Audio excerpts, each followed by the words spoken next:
So how did the polls lead us astray, including our CBS News poll, which is considered to be one of the best in the industry?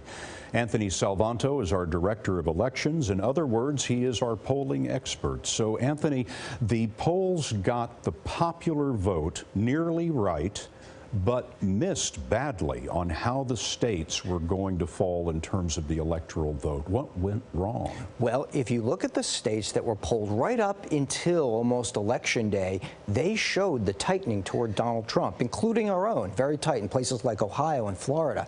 But the states that Donald Trump flipped that surprised everybody, places like Pennsylvania, Wisconsin, maybe Michigan, those didn't have as much late polling. And I think pollsters may have written them off, figured they were reliably Democratic. And what we should have done or could have done is go back and try to pick up any late movements there. There were a lot of undecided voters in this election, and if I understand you correctly, they were moving in those reliably Democratic states, and they weren't being polled at that time.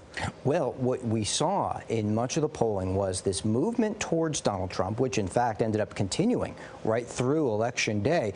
But there was also a turnout issue. Many of the Democratic respondents in polls who said they were coming out for Hillary Clinton, when I looked at those turnout patterns on election night, in place after place, Hillary Clinton's vote share was going down. So those Democrats did not show up, not en masse, but just enough to cost her.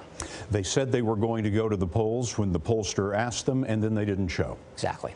How can polling fix this next time? Well, I think we could be a little more discriminating about who we ask and who we think is going to show up. If, in fact, there is going to be an enthusiasm gap, if, in fact, there are going to be people who tell pollsters that they're coming and they do not show up, then we can do a better job of modeling the electorate and making sure that we keep in only those people who are, in fact, going to turn out. A science and an art.